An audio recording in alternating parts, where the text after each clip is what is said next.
¿Sabías que los dueños del fútbol ya no son los clubes, ni las federaciones, ni las familias históricas, ni siquiera los mismos dueños de cada equipo? Hoy los verdaderos dueños son bancos de Wall Street, fondos de inversión y firmas estadounidenses que nunca han pateado un balón, pero son los líderes de la industria de las finanzas. Pero la verdadera pregunta es, ¿cómo terminó el fútbol convirtiéndose en un producto financiero? Lo que está pasando es simple. Los clubes europeos están vendiendo su fútbol, y no porque quieran, sino porque lo necesitan. Uno de los factores es que en 2020 se desató el caos. La pandemia llegó y los estadios cerraron, los ingresos cayeron y de repente varios clubes necesitaron inyecciones de dinero. Varios clubes en deuda y rezando por clasificar a Champions. Un caso no muy lejano, el Inter de Milán. En 2021, el club estaba celebrando su primer scudetto en más de una década, pero económicamente estaba viviendo una pesadilla. El propietario, el chino Suning, había perdido casi todo su negocio por las restricciones de la pandemia en China. Las líneas de crédito se cerraron, el dinero dejó de fluir y el Inter, uno de los gigantes de Italia, se quedó sin efectivo para operar. Para pagar salarios y mantener al club funcionando, tuvieron que pedir un préstamo urgente de 275 millones de euros al fondo estadounidense Oaktree Capital Management. Y aquí está el detalle que casi nadie cuenta. Ese préstamo venía con una cláusula brutal. Si el Inter no pagaba, Oaktree se quedaba con el club. 3 años después, eso pasó. En 2024, el Inter no pudo devolver el dinero y el fondo tomó el control total del equipo. Un campeón de Italia entregado por impago. Así de frágil estaba el fútbol europeo después de la pandemia. Y en ese caos, Wall Street vio la oportunidad perfecta. Las firmas de private equity se adentraron en este mundo. Una firma de private equity o capital privado funciona así. Juntan el dinero, que es mucho dinero, de inversionistas muy grandes, que puede ser fondos de pensiones, aseguradoras o universidades, y colocan ese dinero con un objetivo específico. Y agarran ese dinero para comprar negocios completos o activos completos. Su trabajo es transformarlos y venderlos más caros en 5 a 10 años. Ese es su modelo de negocio. No invierten en bonos o acciones tradicionales. Ellos compran negocios enteros o partes de estos negocios. Y en los últimos años, uno de esos negocios han sido los equipos deportivos. Pero si no todos los equipos estaban en crisis financieras o de emergencia por vender, ¿por qué llegó tanto dinero estadounidense al fútbol y a los clubes de Europa? Vamos a retroceder unos años y irnos al continente americano. El capital privado es un jugador relativamente nuevo en las grandes ligas. Anteriormente no estaba permitido, hasta que en 2019 la MLB fue la primera en abrir la puerta al capital privado. Los equipos pueden vender hasta el 30% de ellos mismos, mientras que una sola firma puede adquirir un máximo de 15% del equipo. La NBA y la NHL siguieron en 2021 con reglas similares, y hasta 2024 que la NFL permitió inversionistas de private equity, limitando la participación a tan solo el 10% por equipo. En Estados Unidos limitan cuánto puede invertir un fondo, pero los fondos estadounidenses se dieron cuenta que el fútbol europeo tiene una debilidad enorme. Casi no tiene restricciones a la inversión financiera. Puedes comprar el porcentaje que quieras de algún equipo e incluso existe la multipropiedad. El resultado, una avalancha de dinero nunca antes vista. Pero esto no ha sido el único factor. Durante la última década, el valor de los equipos deportivos explotó. Por ejemplo, en el 2000, Mark Cuban compró gran parte de los Dallas Mavericks por $285 millones. Y en 2023, vendió muchas de sus acciones del equipo a $3.500 millones, marcando un rendimiento de 1.128%. Esto es lo que las firmas quieren replicar, un rendimiento enorme en sus inversiones. Por otra parte, el equipo promedio de la NFL ya cuesta cerca de $7.000 millones, cifras tan altas que incluso a los ultrarricos les empieza a quedarse corto. Pero fue cuando las firmas empezaron a mirar hacia el viejo continente. Los equipos de fútbol se volvieron un activo perfecto para los inversionistas. Los fondos descubrieron algo crucial.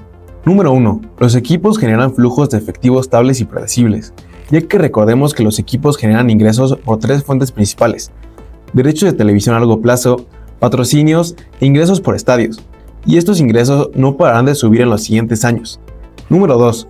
Son activos escasos. Hay pocas franquicias disponibles, lo que aumenta su valor natural. Y lo más poderoso, número 3. Los fans son absurdamente leales. Una empresa normal pierde clientes si falla, pero un club deportivo puede tener años malos, y su afición seguirá llenando el estadio y comprando sus productos. ¿Qué significa esto para el private equity? Que el deporte es un activo casi perfecto para su modelo de negocio. Estable, predecible, con crecimiento, con ingresos asegurados y con una base de clientes que nunca abandona. No todas las adquisiciones a equipos han sido de parte de capital privado. Algunos han sido de inversionistas que quieren ser parte del negocio, quieren llevarlos al máximo nivel deportivo y financiero. Entre las firmas y personas estadounidenses que han puesto su dinero en ello están Ryan Reynolds y Rob McElhenney con el Wrexham cuando lo compraron en 2020, Clear Lake Capital con el Chelsea y el Estrasburgo. En 2022, Todd Boehly compró el equipo de Londres y al año siguiente el equipo francés, Dan Friedkin con la Roma y el Everton. En 2019 compró el equipo de la capital de Italia y en 2024 los Toffees. Redbird Capital Partners con el Toulouse que lo compró en 2020, con el Milan en 2022 y tiene una participación minoritaria en el Liverpool en 2021. Atairos Partners, una firma estadounidense, adquirió un 31.08% de B-Sports, que a su vez posee el 100% del Aston Villa, más participaciones menores en clubes de Portugal y España. John Textor tiene al Olympique Lyon y al RWDM Bruselas. En 2021 John Textor adquirió el 40% del Crystal Palace y el año pasado le vendió ese porcentaje a Woody Johnson, el dueño de los Jets de Nueva York. En noviembre de 2025, Apollo Sports Capital anunció que adquiriría un porcentaje alto del Atlético de Madrid. Incluso la Liga en 2021 acordó un trato con CVC Capital Partners por 2.000 millones de euros a cambio del 8% de los ingresos televisivos futuros durante los próximos 50 años, y la Ligue 1 hizo un acuerdo similar con la misma firma. Hoy 13 de los 20 equipos de la Premier League están gestionados o hay inversión por fondos o grupos deportivos estadounidenses. Por ejemplo, el Liverpool tiene a Fenway Sports Group, el Arsenal por los Kroenke, que son los mismos que gestionan los Rams, o el Leeds con los 49ers Enterprises, que precisamente también gestionan a los San Francisco 49ers. Incluso los dos grandes de España están financiados por los bancos estadounidenses. En el caso del Real Madrid, en 2019 JP Morgan y Merrill Lynch le prestaron 575 millones de euros para la remodelación del Bernabéu. En 2021 prestaron 250 millones de euros adicionales por sobrecostes de obra. Y en 2023, Sixth Street Partners inyectó 390 millones de dólares más para cerrar la renovación a cambio del 30% de las operaciones del estadio y recibirán ingresos de todas sus actividades, excluyendo a los abonos, por los siguientes 20 años. Y en el caso del FC Barcelona, en 2022, Sixth Street Partners compró el 25% de sus derechos de TV a 25 años por 519 millones de euros. Es decir, este año firmaron de que lo que gana el Barça en los siguientes 25 años, una cuarta parte se lo llevará Sixth Street. Goldman Sachs ha refinanciado el costo total de 1.450 millones de euros de deuda del nuevo Camp Nou, mediante una emisión de bonos para extender pagos hasta 2050.